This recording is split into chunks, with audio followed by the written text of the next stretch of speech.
Welcome to yet another video on how to attract back an avoidant.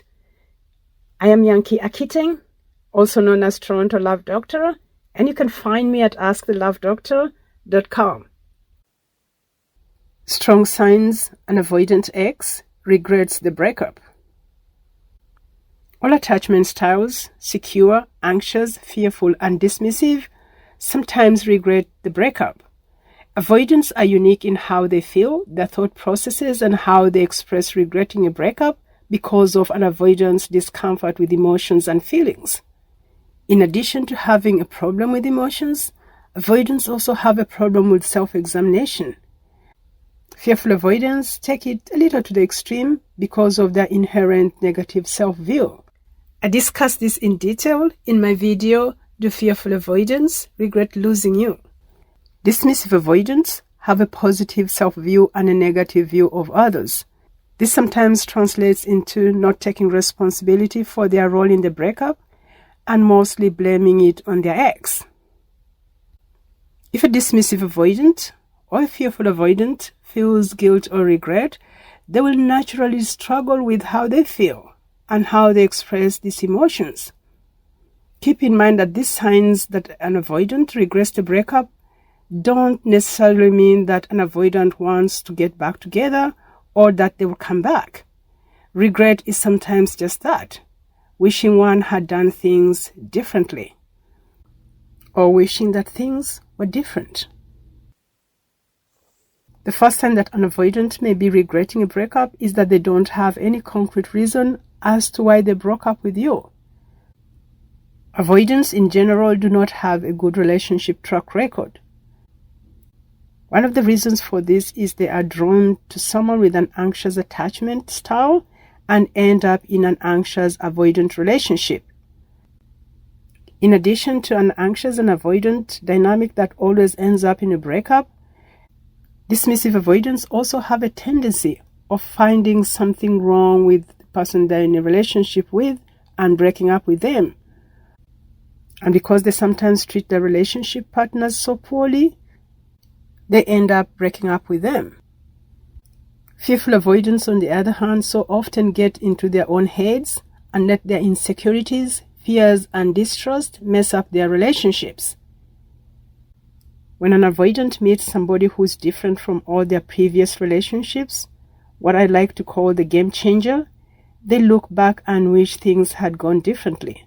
Sometimes they even go out and date other people, but they can't find that person who measures up to their ex.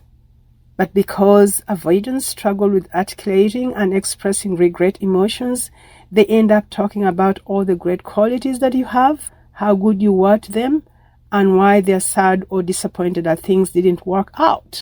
They never actually use the word regret. A second sign that an avoidant is regretting the breakup is that they keep checking on you after the breakup. Typically, avoidants respond to breakups with deactivating strategies. They don't want to think about it or deal with their emotions, let alone the emotions of their ex. So for an avoidant to reach out of a breakup just to check in on how you are, it means that they must really care about you to step out of their comfort zone. If they broke up with you, they most likely feel bad for hurting you and want to show that they are sorry. If you broke up with them, they may feel bad about something they said or how they acted and think that reaching out will somehow show that they are sorry and regret their words or actions. But many avoidants will not use the words, I am sorry. And sometimes an avoidant who wants you back will reach out because they are trying so hard not to deactivate and distance, especially if the reason for the breakup was because they kept pulling away and distancing. They don't want to make the same mistake of being insensitive to your feelings and needs. The third sign an avoidant regrets the breakup is they reach out specifically to apologize. Any ex reaching out to apologize is a sign of regret. An avoidant reaching out to apologize has a different energy to it. Fearful avoidants are much more fluent in the language of emotions than dismissive avoidants, but they're still less fluent than people with a secure or anxious attachment style. A fearful avoidance apology is more likely to express more emotion, and because of the attachment anxiety, they may go into more detail and give explanations for their actions or decisions. A dismissive avoidance apology will more likely have less emotion in it and seem like an admission of guilt than regret. The fourth sign that an avoidant regrets the breakup is they reach out to talk about their personal growth.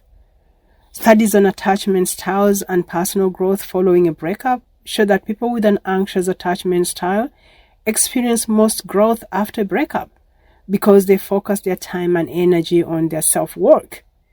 Avoidants spend more time on self-preservation and avoidance strategies and less time on self-reflection. In general, they're less motivated to do their own self-work. If an avoidant devotes time and energy on their self-work following a breakup, it means that something about the breakup woke them up. Something made them want to be better and do better. That's an achievement on its own.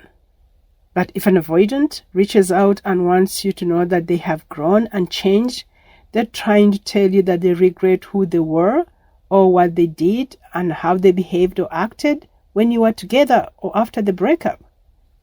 They also want you to know that if you got back together, things will be different. But it may also just mean that they want you to know that they are sorry about their past behaviors and wish that they had acted differently. They're not saying they won't get back together or that they won't come back. The fifth sign that an avoidant regrets the breakup is they try hard to remind you of the good times. Avoidants after a breakup, more so fearful avoidants, tend to be focused on only the negative things that happened in the relationship. So if an avoidant mentions the good times or the good memories or makes a point of talking about the past in a positive way, it's significant effort on their part. Talking about old memories with a fearful avoidant, especially in the very early stages of trying to attract them back, is a very, very slippery slope. Because of a fearful avoidant's negative self-view, even a positive memory can trigger feelings of guilt and shame and cause a fearful avoidant to withdraw. I discuss this in detail in my video, Do Fearful Avoidants Regret Losing You? I also give advice on what you can do when a fearful avoidant is triggered by a memory from the past. If you're trying to attract back an avoidant, these are all very good signs. Individually, they may not mean much, but 3 or all of them happening is a very good sign for your chances. You may actually be that game changer, that ex an avoidant can't let go.